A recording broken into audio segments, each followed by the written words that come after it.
Ah? Kutsilyo? Jenny, nakakamatay yan! Talagang papatayin kita! Kaya umalis ka sa daraanan namin ng anak ko! Alis!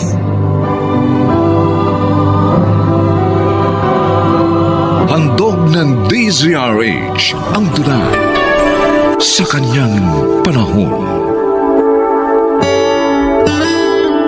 May mga kabataang napapahamak hindi lang dahil sa pagiging ulilang lubos, kundi dahil din sa kapusukan.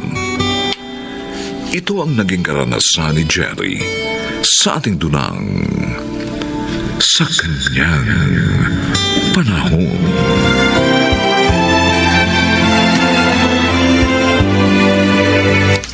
Maliit na naman ang binigay mong pera sa akin, Eljan. Paano tayo makakaipon nito para sa panganak ko? Ilang buwan na lang isisilang ko na magiging baby natin. Wala pa rin tayong ipon. Nagsisikap naman ako ah. Binibigay ko sa iyo lahat ng kita ko sa pagbabantay ng sugalan ni Mang Akong. Kaso nga sa atin dalawa pa lang kulang na yung kita mo. Paano pa pagdating ng anak natin? Huwag ka mag-alala. May gagastusin tayo. Mangungutang ako. Pag binayaran mo yung uutangin mo, wala ulit tayong panggastos. Ano ba gusto mong gawin ko?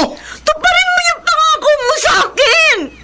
Humanap ka na ibang trabaho, yung mas kikita ka na maayos! Nakakabanas ka naman eh. Isa nga wala nga akong makita. Hindi naman kasi ako tapos kahit high school. Hindi rin ako maaaring magpasada ng tricycle dahil wala akong lisensya. Hindi rin ako marunong magmaneho. Paano na lang pala ang buhay natin? Ikaw, kapag hindi ka tumahimik, susuntukin kita!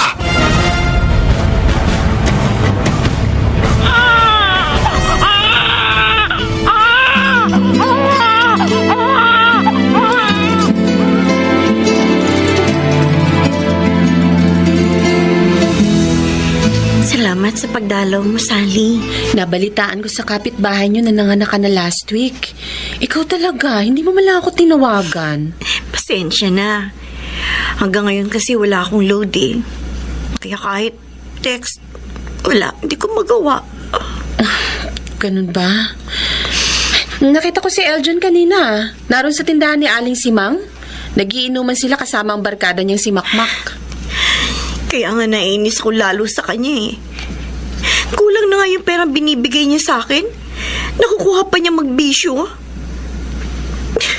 Minsan tuloy, parang gusto kong pagsisihan na pumayag ako magsama kami. Oy, huwag kang magagalit ha. Pero talagang hindi ka dapat sumama sa kanya. Kasi ang bata niyo pa. Ikaw 17, siya 18 lang. Tapos wala pa siyang maayos na trabaho. Sana kasi sinunod mo na lang ang tiya mitring mo. Sana hindi ka naging pabigla-bigla.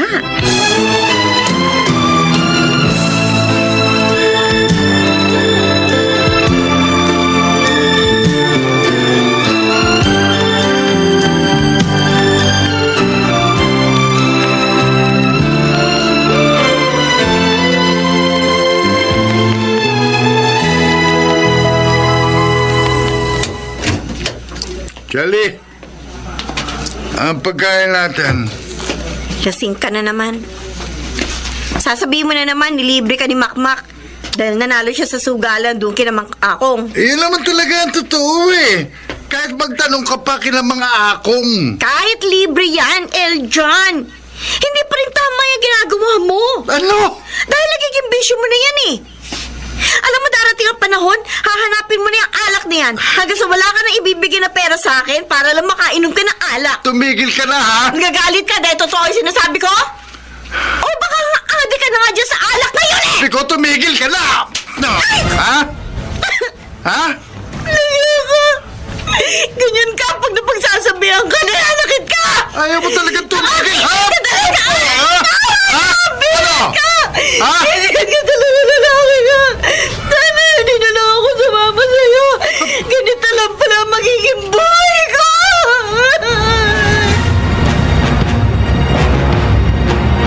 Oh, Doming. Ito pang sopas. Salamat, Mitrig. Ay, may nabalitaan nga pala ako tungkol kay Jelly. Ano yun? Naghihirap daw ng usong pamangkin mo. Marami ng utang sa mga tindahan sa lugar nila. Oh, Naasahan ko na yun. Eh dahil bukod sa bata pa, walang maayos na trabaho yung sinamahan. Hindi lang yun. Para daw makakaya ng mag-ina, tumatanggap ng labada ang pamangkin mo. At nananakit pa raw ang Eljon na yun. Walang yang yun. Hindi na nga mabuhay ng maayos ang pamilya niya, nananakit pa. Kausapin mo yung pamangkin mo. Naiwan na niya ang lalaking yun. Nang hindi na dumami pa ang anak niya sa Eljon na yun ba? Ay, paano ko kakausapin? Na hindi nga marunong humingi ng tawad ng batang yon. Pinag-aaral natin, sa halip na mag-aral, ayun, nakipagnobyo. Kaya nabuntis ng maaga. At ayun, nakipagtanan. O paano? Hahayaan mo na lang si Jelly sa ganong kalagayan?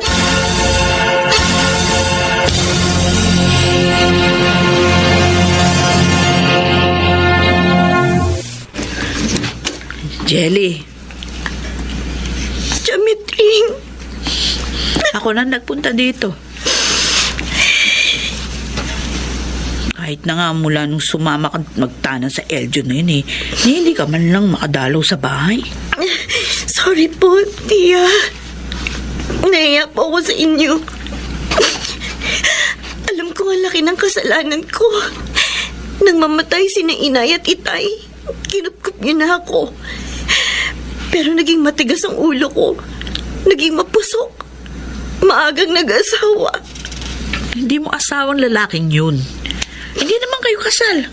Kaya pwede mo pa siyang iwan kahit na anong oras mo gustuhin. Tia. Jelly, hindi mo maitatago yung mga dinaranas mo sa kanya. Ayan no, may mga pasaka. Malamang sinaktan ka ng lalaking yun. Galit po siya sa akin. Ha? Nanghingian ko siya ng pambili ng gatas ng anak namin. Nang irresponsable. Nakuha pa niyang magalit at manakit, ha? Eh talaga naman tungkulin niya yun, napakainin yung anak niyo? Ay nako, iwan mo ng lalaking yun. Bumalik ka na sa bahay.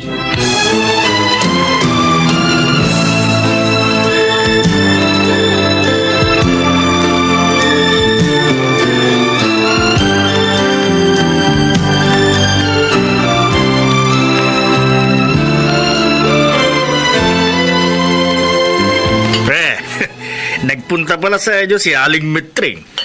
Makmak. Kahapon, nakita ko siya nang papasukin ni Jelly. Kaya hindi na muna ako umuwi habang nasa bahay siya. Makasaya muna lang ako ng matandang yun. Ayos ka talaga, pare. Nakaiwas ka pa. Siyempre, ako pa. Mabuti na lang hindi niya kinuha si Jelly at yung anak ninyo.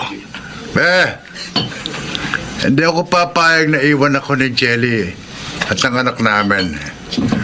Bubugbugin ko siya ng gusto kapag ginawa niya yan. Ako mangiiwan sa babae. Hindi ako ang iiwanan ng babae.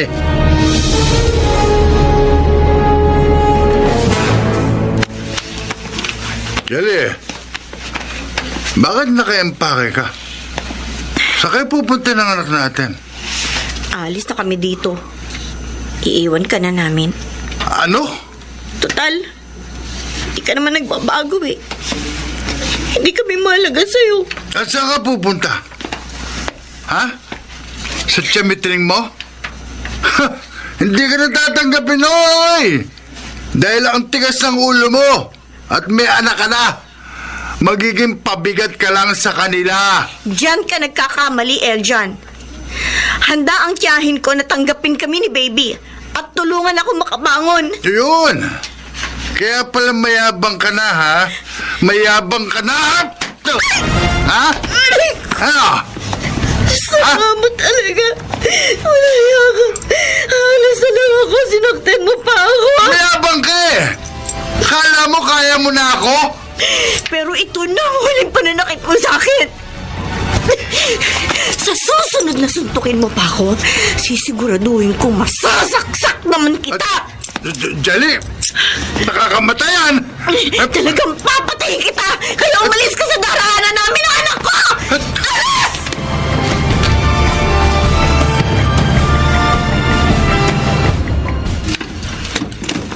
Oh, Jamitri, Jelly! iniwan na po namin si Eljan, Tia. Pero bago po ako nakaalis, nasaktan pa po niya ako. Naku, walang hiya talaga ng lalaking yon. Ay, tama lang yan. Tama lang na iwan nyo na siya ng apo ko. Bitring, sino ba dumating at... Jelly? Ako nga po, Tio Doming. Patawad po. Naging mapusok ako. Matigas ang ulo. Kaya sinapit ko yung kapalarong ito. Patawad po sa inyo ni Tia. Ay, huwag ka na umiyak. Tapos na yon. Oo nga. Tama ang Tio Doming mo. Basta ang mahalaga, gusto mo nang bumangon ngayon sa nagawa mong pagkakamali.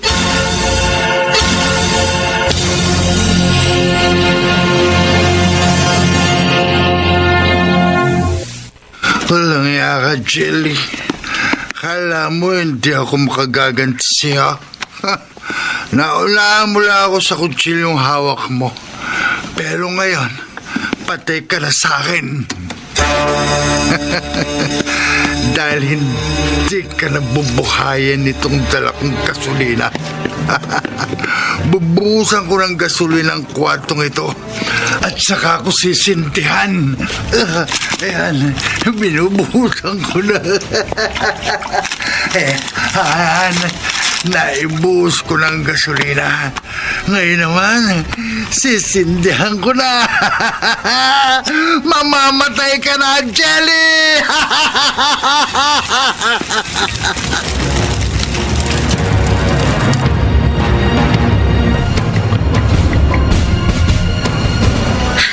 Salamat naman na tinawagan mo rin ako.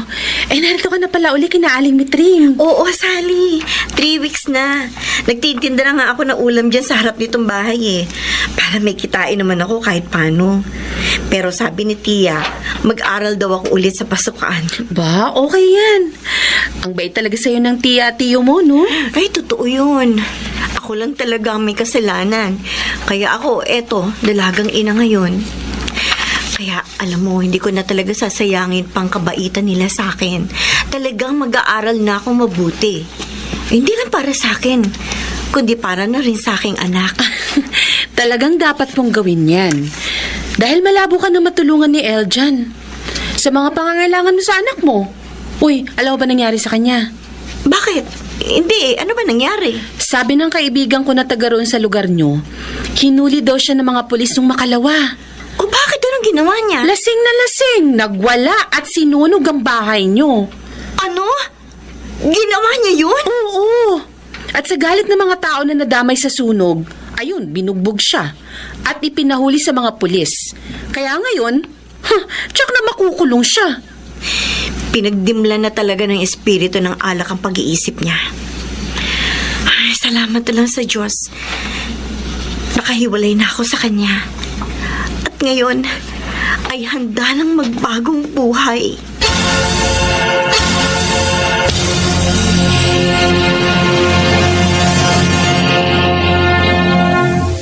Huwag mahirati sa nagawang pagkakamali. Sa halip ay bumangon dito at matatag na harapin ang mundo sa kanyang panahon.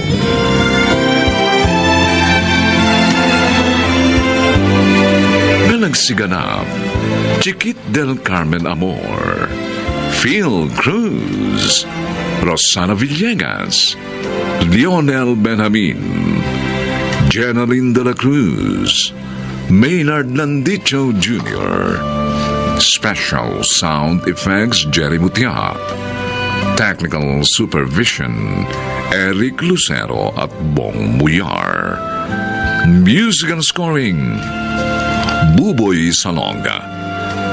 Ang kasaysayang ito'y mula sa panulat ni Telma Corporal Alcantara at sa pinagsamang direksyon ng inyong lingkod June Martin Legaspi at Bobby Cruz. Sa kanyang panahon. Hindi! Mapapatawad ko lang siya kung susunod siya sa gusto ko. Pero Onofre, At ikaw, Isabela, huwag kang magkakamaling tulungan si Sandra. Kayo ni Leandro. Magkakagulo tayo pag nalaman kong ginawa niyo yun.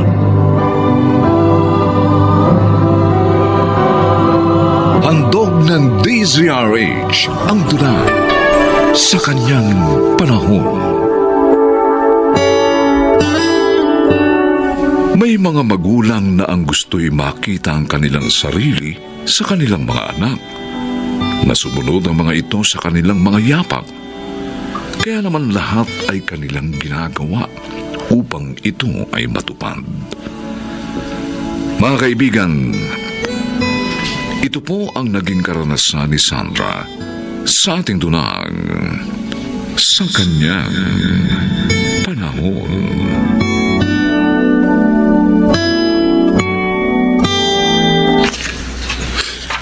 Totoo, anak? Ikaw ang valedictorian sa school, no? Yes, Mommy. Kaya sa graduation ko, dapat maaga kayo ni Daddy, Dahil kayo po magsasabit ng medal sa akin. Ay, nako. Anak, hindi mo kailangang sabihin yan. Talagang paglalaanan namin ang panahon ng graduation mo. Ay, sabihin mo, anong gusto mong regalo namin ng daddy mo sa'yo? Sana po, payagan niyo ako ni Daddy na kunin yung kursong gusto ko sa college.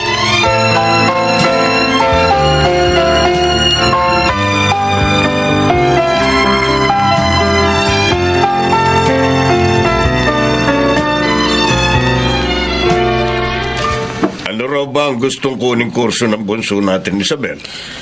Education, Onofre. Gustong maging teacher ng ating bunso. Ano? Ano mapapalaan niya sa kursong yun? Hindi mapauunlad nun ang business natin. Hindi siya yayaman sa kursong yun. Pero yun ang hiniling niyang gift natin sa kanya. Ang payagan natin siyang kunin ng kursong yun sa kolehiyo. Kakausapin ko ang anak mo para mabuksan ang kanyang isip. Kailangan gamitin niya ang kanyang talino sa pagpapasya ng tama.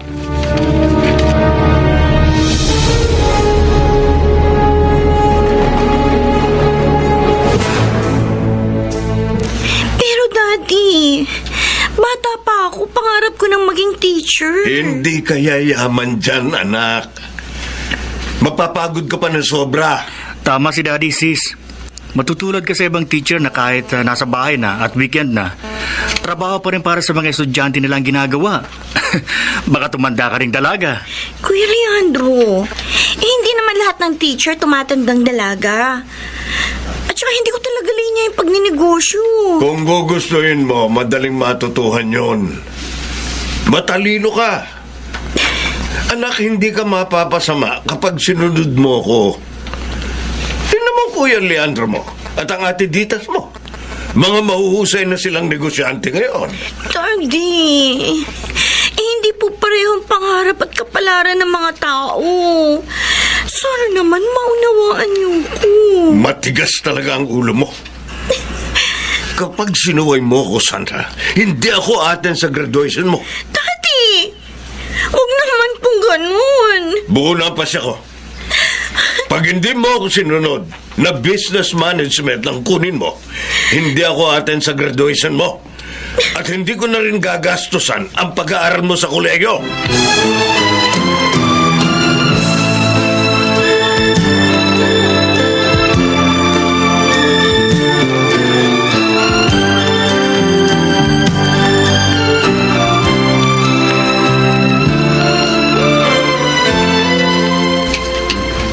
Bakit malungkot kayo mag-ina? May problema ba kayo? Leandro? Isabel? Naaawa lang kami kay Sandra. Taturingan siyang valedictorian sa graduation niya bukas. Pero ni isa sa amin, ayaw mong papuntahin doon para sabitan siya ng medalya. Kailangan gawin ko yon para sumunod siya sa akin. Pero Daddy, hindi naman kaya masyadong masakit ito para kay Sandra. Hindi lang ito ang gagawin ko, Leandro. Tutuparin ko rin ang sinabi ko sa kanya. Hindi ko na siya pag-aaralin sa kolehiyo kung magti-teacher din lang siya. Onofre, ano bang ayaw mo sa kursong yun? Hindi mo ba naiintindihan, Isabel? Gusto kong tulad ko at tulad ng ating mga anak, si Sandra man ay maging mahusay sa pagninegosyo. Dad, baka naman mag-rebelde ang kapatid ko. Kapag ginawa niya yun, itatakwil ko siya bilang anak. Onofre naman. Ako masusunod, Isabel. at hindi kayo.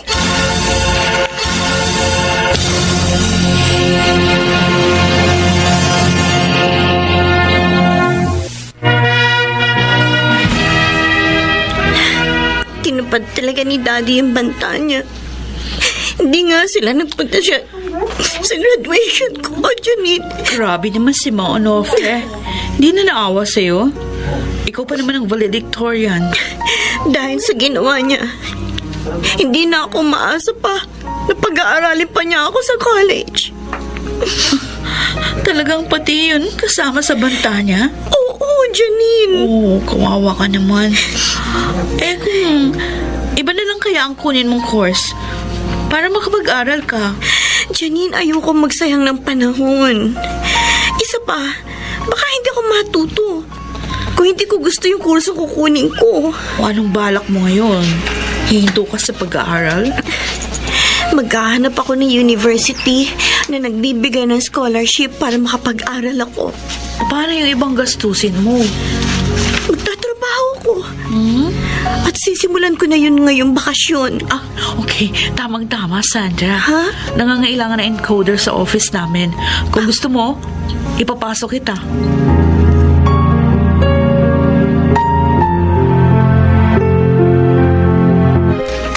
Isabel, ano ba ang problema? Bakit tayo mo pa matulog? Hating gabi na. Halos matatapos na ni Sandra ang unang semestre niya sa kolehiyo. Nang hindi umaasa sa atin. Onofre, hanggang ngayon ba masama pa rin ang loob mo sa kanya? Hindi nagbabago ang galit ko sa bunso natin, Isabel. At gusto ko, maghirap siya habang nagtatrabaho at nag-aaral. Onofre naman. Maawa ka naman sa kanya. Huwag ka magsalita ng ganyan. Para makita niyang tama ako. At isuko niyang walang kwenta niyang pangarap. Malapit na ang birthday niya. Oh, Saan naman lang alang-alang sa kanyang kaarawan, kalimutan mo na ang galit mo. Patawarin mo na ang bunso natin. hindi! Oh, Mapapatawad ko lang siya kung susunod siya sa gusto ko. pero Onofre, Isabel, ikaw, huwag kang magkakamaling tulungan si Sandra. Kayo ni Leandro. Magkakagulo tayo pag nalaman kong ginawa niyo yun.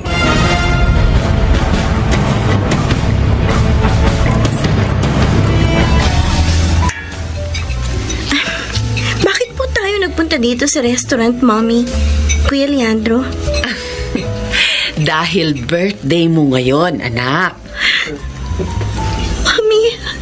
Galit sa'yo si Daddy dahil sa pagsuway mo sa kanya. Kaya hindi niya isi-celebrate ang birthday mo. Kaya nag-usap kami ni Mami na samahan ka mag-celebrate. Kahit sa pamamagitan mo lang ng pagkain dito sa restaurant. Salamat, Mommy. Kuya Leandro. Kala ko, galit din kayo sa akin. Hindi anak. Nauunawaan ka namin ng kuya mo. Hindi nga lang namin makakontra si Daddy. Nalungkot at nasaktan din kami nang hindi ka pag-aralin ng daddy mo. Kaya ngayong birthday mo, gusto namin kahit papaano maging masaya ka. Salamat ulit sa inyo, ha. Ang malaman ko lang na hindi kayo galit sa akin, sapat na para maging masaya ako. Kumusta nga pala ang trabaho mo? Hindi ka ba naman nahihirapan? Mahirap. Pero kaya ko, kuya. Pag wala akong ginagawa sa office, nagre-review ako. Ay, congratulations nga pala anak. Dahil sa pagkakapasa mo sa scholarship sa university na pinapasukan mo. Talaga pong hiniling ko sa Diyos na tulungan ako makapasa. Para pong mabawasan ang gastusin ko sa pag-aaral. At dininig ka ng Diyos, sis. Kaya masaya kami para sa'yo ni Mami. Ay, eto. Kunin mo to anak. Regalo ko sa'yo. Ano pong laman ng sobrang yan? Pera anak. Itabi mo para makatulong sa pag-aaral mo. Pero, baka magalit po si Daddy pag nalaman nito. Huwag kang mag-alala. Hindi niya malalaman yan. Ako rin. May ibibigay ding pera sa'yo. Kuya Leandro. Eto. Kunin mo. Itabi mo ang mga perang bigay namin sa'yo para may magamit ka. Sandra, hangad namin ang tagumpay mo. Salamat. Maraming salamat sa inyo. Pangako, hindi ko kayo bibiguin. Magtatapos ako ng may karangalan tulad noong nasa high school pa ako.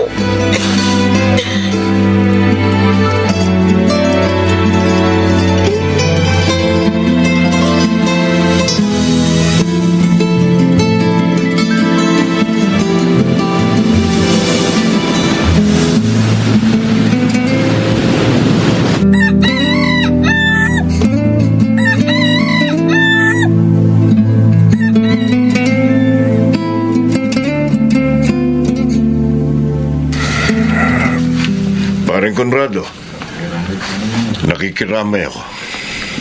Onofre, Matagal tayong hindi nakita. Nalaman ko lang ang nangyari sa bunso mong anak sa isa nating kaklase nung college. Nakalulungkot na dito pa tayo sa lamay niya muling nagkita. kasalanan ko. Kaya siya namatay. Bakit mo nasabi yan, pare? Sa kagustuhan kong makumpleto ang pamilya namin na puro doktor. Pinilit kong magdoktor si Arnulfo. Lahat ginawa ko para sundin niya ako. Hanggang sa napasunod ko rin siya. At anong nangyari? Hindi na kaya ng aking anak ang hirap sa kursong yun. Hanggang sa... Sa ano, Conrad? Nagpakamatay siya, Onofre. Oh, Diyos ko. Kasalanan ko. Kasalanan ko yung kaya namatay ang aking bunso. Kasalanan ko.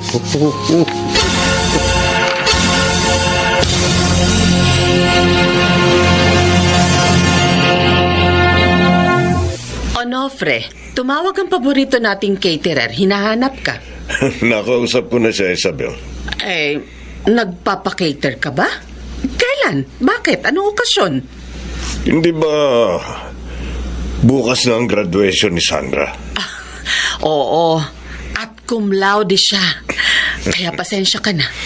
Pero sa pagkakataong ito, kahit magalit ka pa, pupunta kami ng ating mga anak sa graduation ng bunso natin. Daddy, kanino po yung bagong kotse sa garahe natin? Kay Sandra, Leandro. Oh, Di ba siya na lang ang walang kotse sa atin lahat? Kaya binili ko siya. Daddy? Ang ibig bang sabihin yan? Eh, hindi ka nagalit sa ating bunso? Oo, Isabel.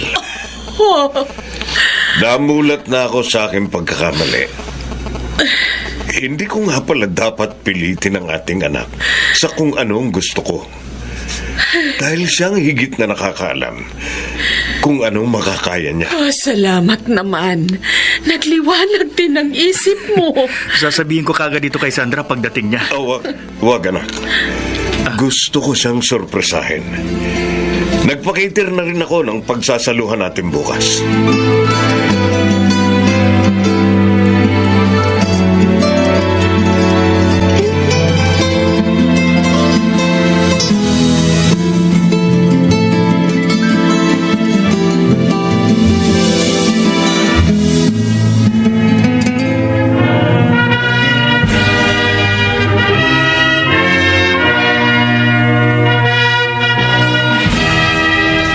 Congrats, Sandra.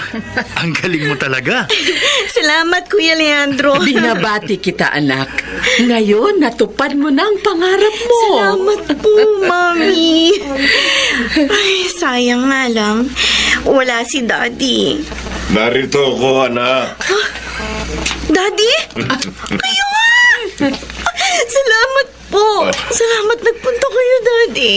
Anak, patawarin mo sana ako sa mga ginawa ko sa iyo, ha? Oh, Ngayon, kahit kumuha ka pa ng masteral, susuportahan na kita.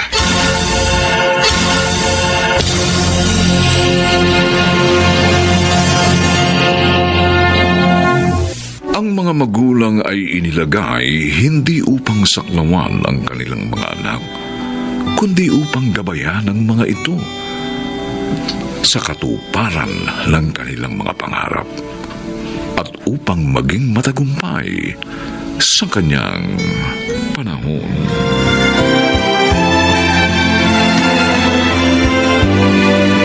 Mga nagsiganap, Chiquit del Carmen Amor, Jenaline de la Cruz. Umalis na tayo dito, Nay. Huwag niyo na siyang hayaan, saktan pa ulit tayo. Iiwan natin ng tita mo, Elena. Hindi po siya makalimot sa nakaraan, kaya ginagantihan niya tayo ngayon. Inay, huwag po natin siya hayaang alipinin tayo. Umalis na tayo!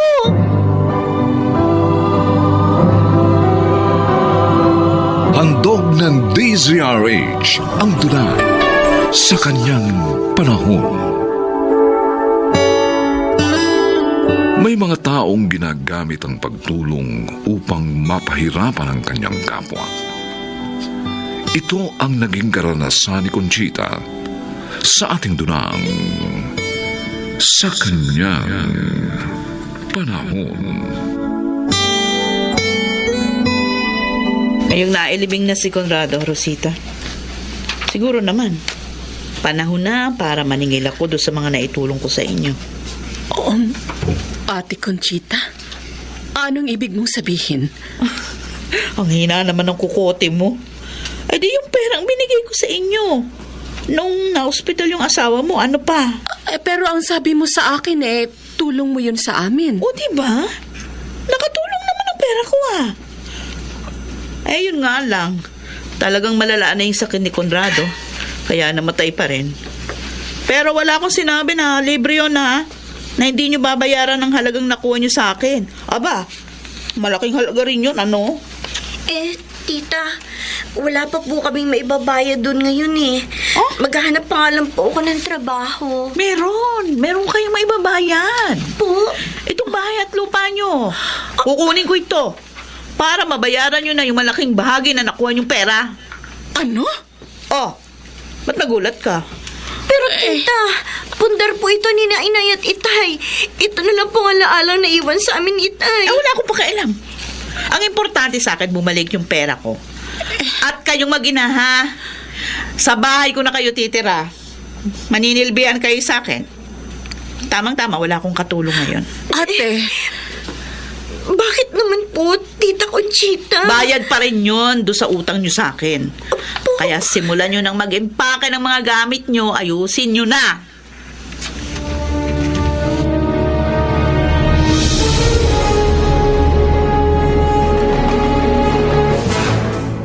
ba't hindi ka pa natutulog, Elena?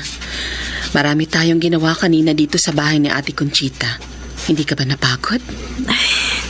Napagod po. O ba't ayaw mo pang matulog? Nay, kanina, sinigawan po ko minura ni Tita. Kasi po may nakita siyang isang butil ng kanin sa dining table niya.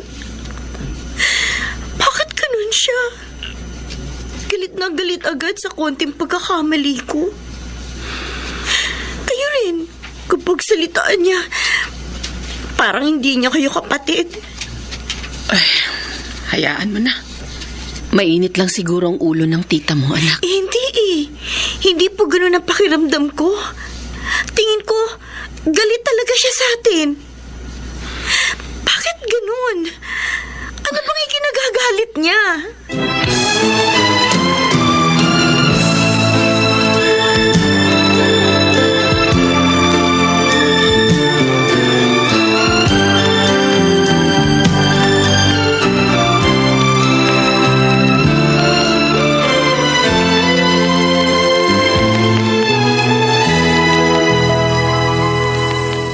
Dito na pala nakatira sa'yo ang kapatid mo si Rosita at ang kanyang anak na si Ilana. Oo, Chong Hinaro. Naninilbihan sila sa akin. Naninilbihan? Oo. Bakit? Ang pagkakaalam ko, kinuha mo na ang bahay at lupa nila. O dahil may utang sila sa'yo. Kabayaran pa rin yun doon sa malaking utang nila, Chong. Ano? Conchita, hindi kaya labis na ang ginagawa mo? Tama lang ho yun. Wala naman silang ibabayad sa perang nakuha nila. O edi gawin ko na lang silang katulong. Pamangkin, patayin na si Conrado. Sana naman, pawiin mo na yung galit sa puso mo. Ano? Teka, hindi ko kayo maintindihan. Hindi ka makapagkakaila sa akin. Alam ko, ginagawa mo ito para makaganti kay Rosita. Chong, Wala siyang kasalanan sa iyo. Sana naman, tanggapin mo ang katotohanan yun.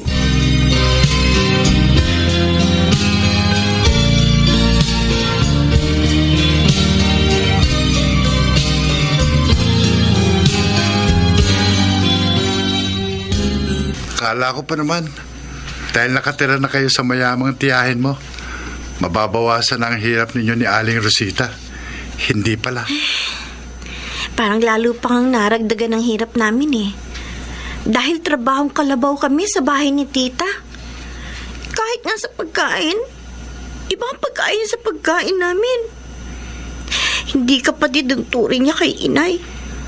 Eh kung umalis na lang kayo doon, Wala kaming pupuntahan, Benji. Wala kaming matitirahan.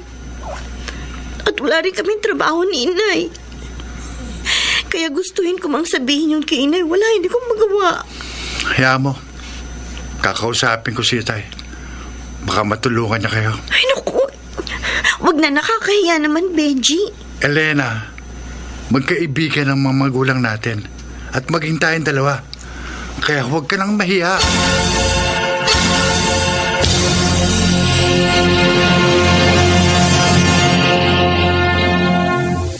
Kawawa naman pala si Rosita. Gusto po ni Elena na umalis sila doon. Pero wala naman po silang trabaho at matitirahan. Si Conchita, hanggang ngayon, hindi niya pa rin nakakalimutan na nakaraan. Sabihin mo kay Elena, dito na lang sila tumira sa atin. Bakante na ba yung silong natin eh? Umalis sa'yo ng ungupahan. Hindi ko na sila sisigilin sa upa. Totoo, Tay? Oo, tulong na natin yun sa kanila. Ipapasok ko rin si Rosita sa pinagtatrabuhan kong pabrika. Maging si Elena. Naku, tiyak na matutuwa si Elena kapag sinabi ko yan. Pero Tay, bakit nga ho ba galit si Aling Conchita, kina Aling Rosita? Ganong magkapatid sila. Kaibigan ko sila, anak. Kaya alam ko ang lahat. Si Conrado, siya ang dahilan ng pagkamuhi ni Conchita sa bunso niyang kapatid.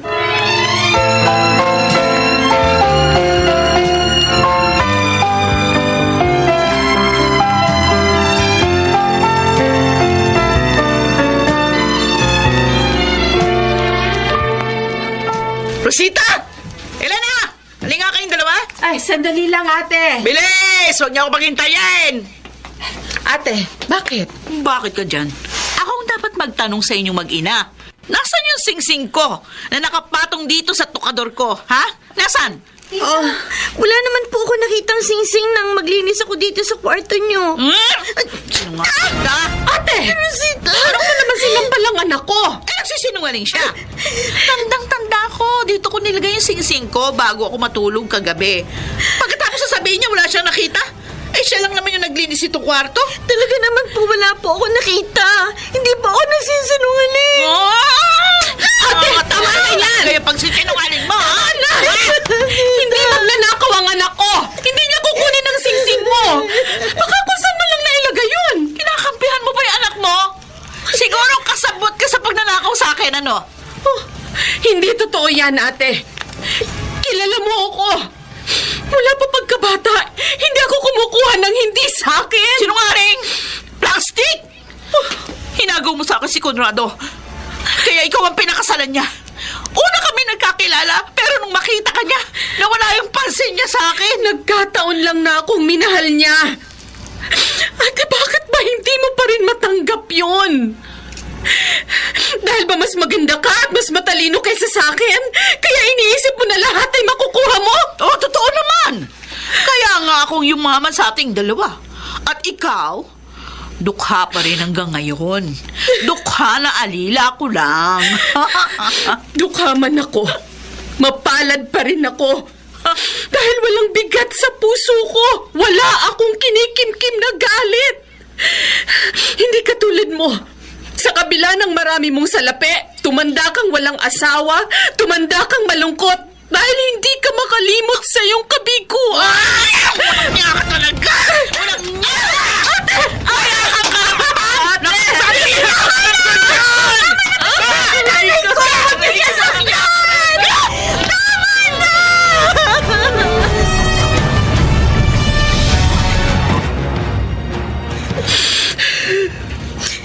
Dami nating pasakit. Nagalit siya sa mga sinabi ko. Sobra na kasi siya. Malis na tayo dito. Huwag niyo na siya hayaan. Saktan pa ulit tayo, Nay. Iiwan natin ang tita mo, Elena. Hindi siya makalimot sa nakaraan. Kaya ginagantihan niya tayo ngayon. Inay, wag po natin siya hayaang alipinin tayo. Umalis na po tayo.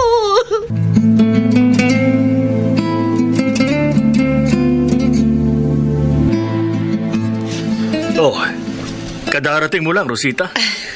Oo, Pedring. Nag-overtime kami sa pabrika. Marami kasing gawa. Ang sipag mo talaga.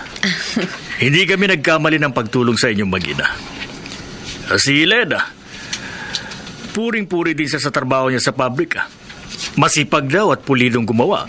Ayaw naming mapahiya kayong mag-asawa. Kaya lang paano kapag nag-aral na si Elena? May iwan niya ang kanyang trabaho. Hindi, Pedring. Kinausap na niya ang kanyang supervisor at sabi niya kung maaari siyang pumasok pa rin doon kahit na nag-aaral na siya sa kolehiyo. Ayun, pinayagan naman siya. Naku, mabuti naman. Alam mo, para ko nang nakikinikinita, ang maganda niyong kinabukasang mag-ina.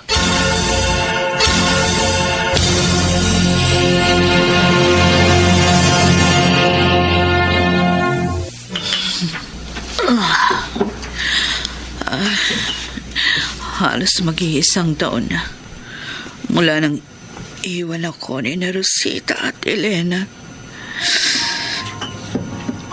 Mula nun, nag-isa na ako dito sa bahay. Pati si Chong Enaro, di na ako dinadalaw. Siguro naggalit na rin sa akin. Dahil ang sama ng ugali ko, inalipin ko ang sarili kong kapatid at pamangkin. Kahit wala naman silang kasalanan sa akin, tinantihan ko sila dahil hindi ko makalimutan ang naging kabiguan ko kay Conrado. Pero kahit nagtagumpay ako, di ko pa rin nakamit ang kaligayahang hanap ko. Malungkot pa rin ako. Ano yun? Bakit maingay ang mga tao? Silipin ko dito sa bintana. Ay, may sunog! Paano na yung mga gamit ko? Ang aking pera, ang mga alas ko!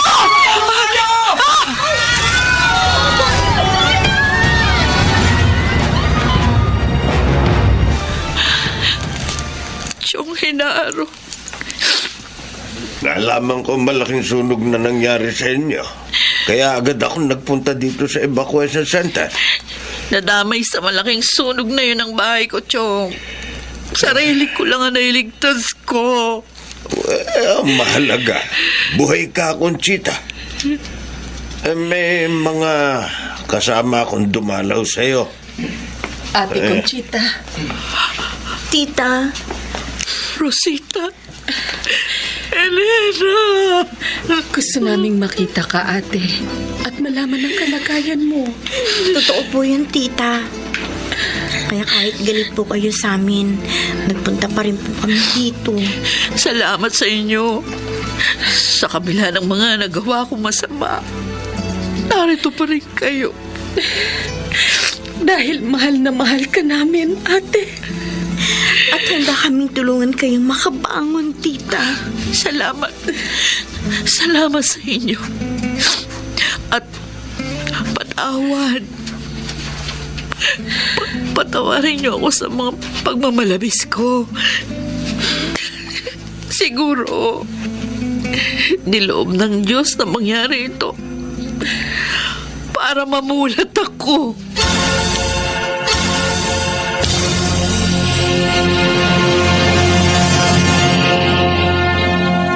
Walang taong hindi nabigo, walang taong hindi nasaktan, sapagkat ito'y bahagi na ng buhay dito sa sanlibutan. Kung ito'y matatag lamang niyang tatanggapin, ligaya ay kakamtin sa kanyang panahon.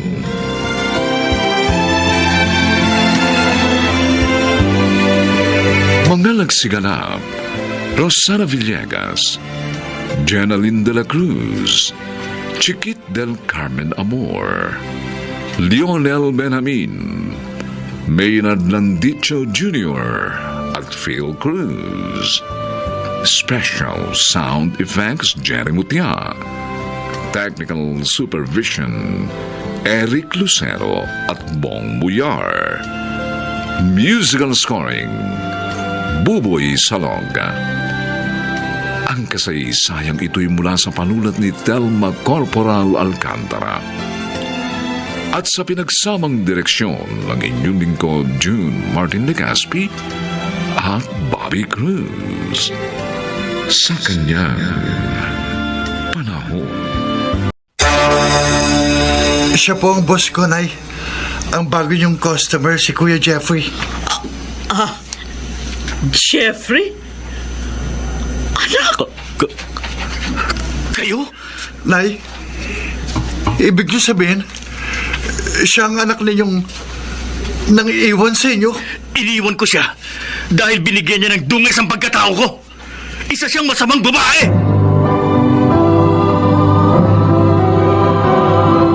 Handog ng DZRH ang tula sa kanyang panahon. May mga taong nakalilimot sa pinagmulan, nalalasing sa tagumpay at sa mataas na kalagayan sa buhay. Mga kaibigan, narito po ang naging karanasan ni Jeffrey sa ating tulang sa kanyang panahon.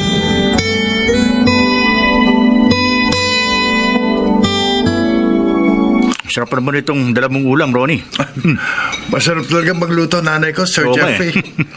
Kaya mas gusto ko pa na magbaon ng lunch kaysa bumili ng ulam dyan sa labas. Alam mo, ang isa pa sa maganda sa nagbabaong ka, nakakasiguro ka na malinis ang pagkakaluto sa kinakain mo. At masustansya pa ang lagi kong nakakain.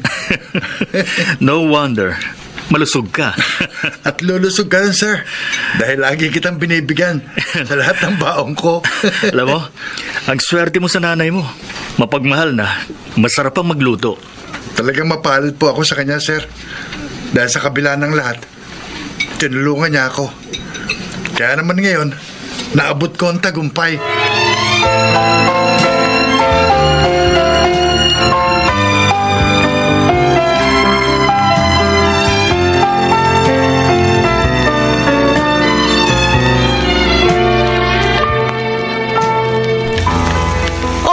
Vanji, saan ka galing? Ay, ikaw pala, Pas. Sa palengke. Namili ako ng mga sangkap sa paboritong ulam ni Ronnie. Ipagluluto ko siya para naman matuwa mamaya pagdating. Ay, di ba maayos na ang kita niya sa kanyang trabaho? Oo. Sabi ko nga mag-ipon para sa kanyang kinabukasan. Eh bakit ginagastosan mo pa rin siya? Ipinagluluto. Pas, maligaya ako sa ginagawa kong pag-aasikaso kay Ronnie. Alam mo naman na parang anak na ang turing ko sa kanya, di ba? Ay, nag-aabot ba naman siya sa'yo pag sweldo? Oo, kaya lang ayokong tanggapin. Pinipilit niya eh. Ay, mabuti naman kung ganun. At marunong siyang lumingon sa pinanggalingan. Hindi tulad ng iba, nagtagumpay lang, nakalimot na. O, sige, Pas, ha? Magluluto pa ako.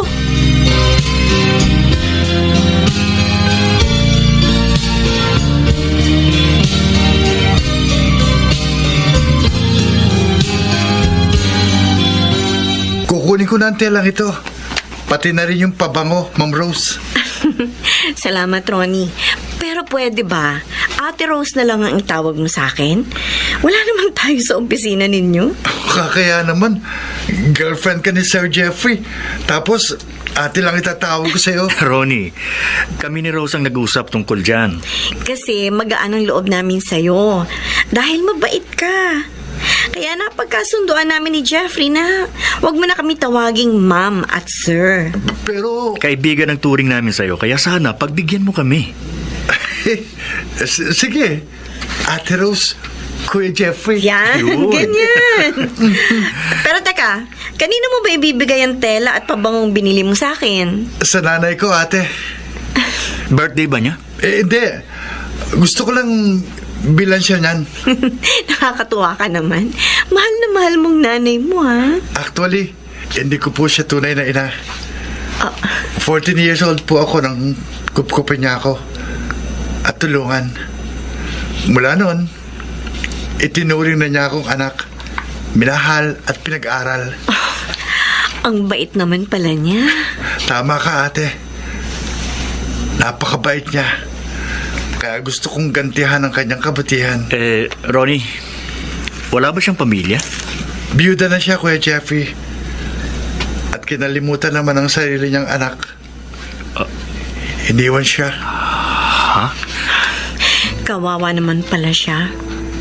Kaya naman pala, napamahal ka na sa kanya.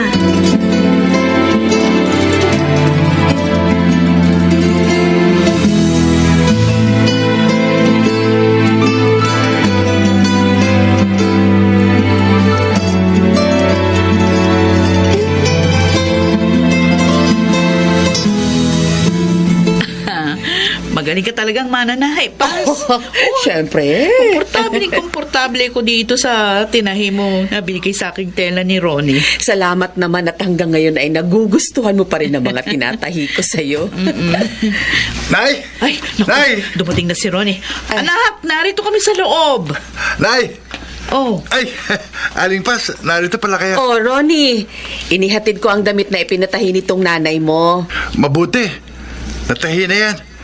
May pupuntahan kasi kami ng nanay ko bukas eh. ay, saan tayo pupunta, anak? Nakabili po ako ng ticket sa show ng favorite singer nyo, Nay. Oh. At panonoorin natin yun. Talaga? Opo. At gusto ko, yung damit na yan ang isusuot nyo. Nakakaingit ka naman, Banji. Ipinagpatahi ka na ng damit ni Ronnie. Ipapasyal ka pa. Kasi gusto ko maging masaya si nanay ko, Aling Pas.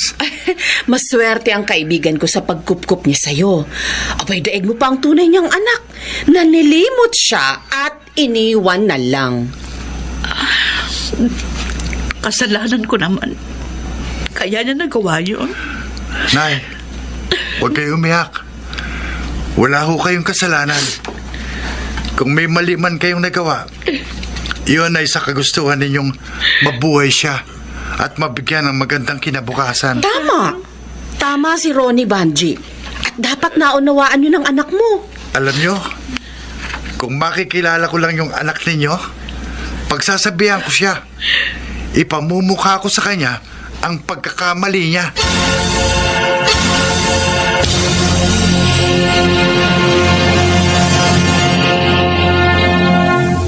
Rose, Jeffrey, Um, may gusto ka nyo kayong sabihin sa akin. Opo, Itay. Ano yun?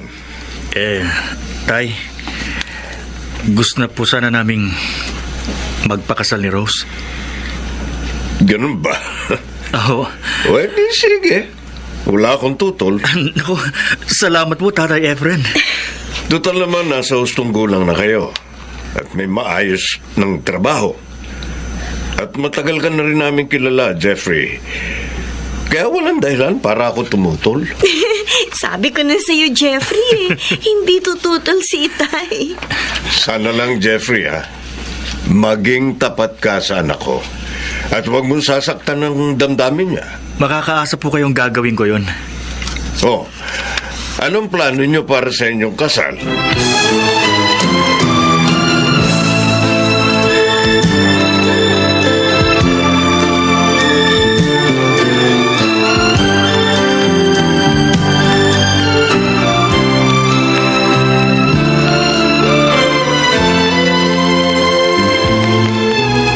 Gusto yung ang nanay kong mag-cater sa kasal nyo, Kuya Jeffrey? Oo, Ronnie. Pareho kasi namin gusto ni Rose ang mga luto ng nanay mo. Sige, Kuya. Tiyak na matutuwa si inay nito. May bago kaming customer. Ano kaya kung isama mo kami sa inyo mamaya para makilala kong nanay mo at mapag-usapan namin ang tungkol sa mga pagkain sa kasal?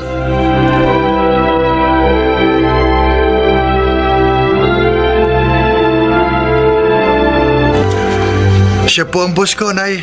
Ang bago niyong customer, si Kuya Jeffrey. Jeffrey? Anak? Kayo? Nay, ibig niyo sabihin, siya ang anak ninyong nangiiwan sa inyo? Iniiwan ko siya dahil binigyan niya ng dungis ang pagkatao ko. Isa siyang masamang babae. Jeffrey, anak. Hindi ko gustong gawin yun. Wala lang akong alam na paraan para mabuhay tayo ng maayos at mabigyan ka ng magandang kinabukasan. Marami pa tayong utang noon dahil nga sa pagkakasakit ng tatay mo. Tama na! Ayoko nang marinig pa ang mga sasabihin niyo. Huwag mo siyang sigawan, Kuya. Kung hindi mo siya nirerespeto dahil sa ginawa niya, ako ginagala ko siya. Dahil sa kanya, hindi ako napaniwala. Nagkaroon ako ng bagong pamilya at ng magandang kinabukasan. Marami siyang babae, Ronnie! Nakakahiya siya! Jeffrey! Nahugasan na ng kanyang kabutihan ang kanyang kasalanan. Baka nga mas kahiya-hiya ka pa ngayon, Kuya, sa paningin ng Diyos. Dahil ikaw, na malinis sa tingin mo, pero hindi naman marunong lumingon sa pinanggalingan. Walang utang na loob sa magulang!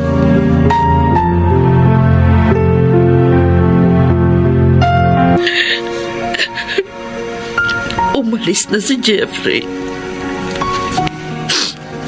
Hanggang ngayon galit pa rin sa akin ang anak ko. Oh, anak. Kailan mo ako mapapatawad? Kailan? Nay, tama na, Kuya. Ronnie, iniwan na naman ako ng anak ko. Galit na galit pa rin siya sa akin. Hindi ko akalain na si Kuya Jeffrey palang anak ninyo na nang iwan sa inyo. Huwag kang magalit sa kanya. Wala siyang kasalanan. Ako ang may kasalanan. Binigyan ko ng dungis ang kanyang pagkatao. Pero noon pa yun. At matagal na kayo nagbagong buhay. Makitid ang pangunawa niya. Mahal na mahal ko ang anak ko. Nasabi ko na po sa kanyang gusto kong sabihin. Ipagpasa Diyos na lang po natin ang lahat, Nay. Hingin natin sa kanya. Nabuksan na niya ang isipan ni Kuya Jeffrey.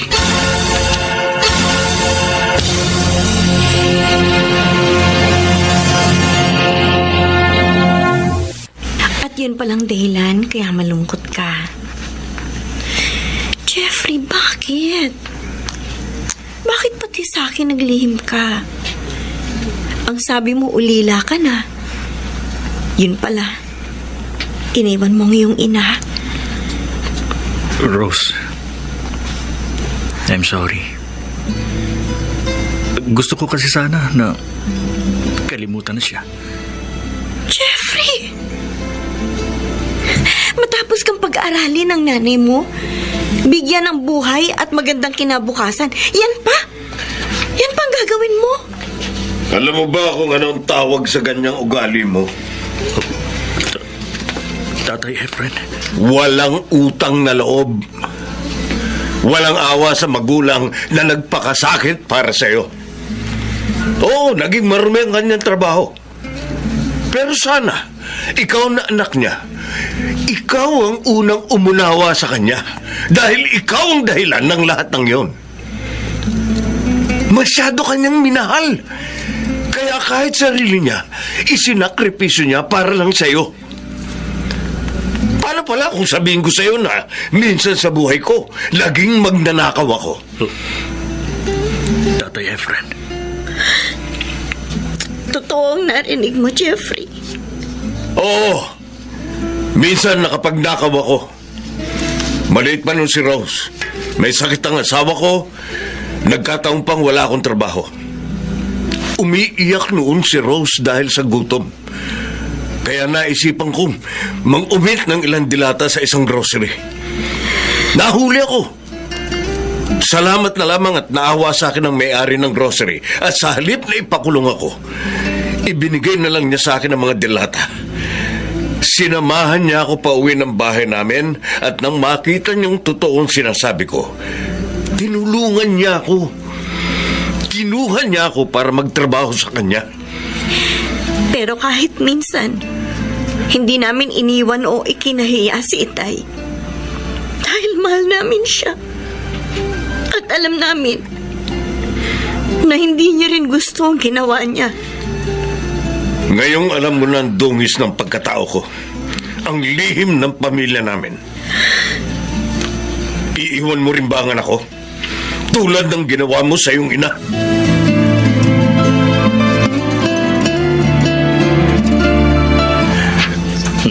Nay, Jeffrey, anak, nagbalik ka. Nay, patawarin niyo po sana ako. Tama si Ronnie. Kung nakagawa man kayo ng masama, hindi ko pa rin kayo dapat laitin. Hindi ko kayo dapat hatulan. Dahil ako ang dahilan kaya nagawa niyo yun.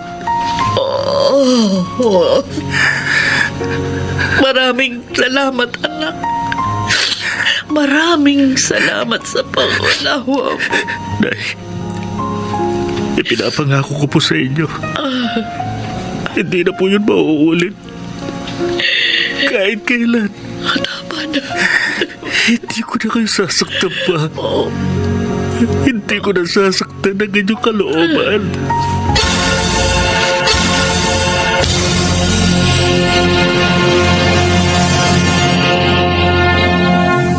Huwag hatulan ng anak ang magulang dahil sa mapait na nakaraan.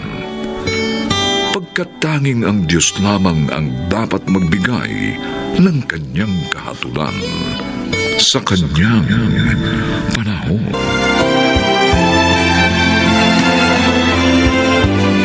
Mga nagsiganap, Maynard Landicho Jr., Rosana Villegas, Phil Cruz, Chiquit del Carmen Amor, Jenaline de la Cruz, Lionel Benjamin.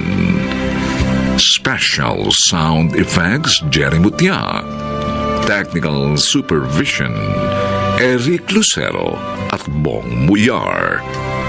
Musical Scoring, Buboy Sanonga.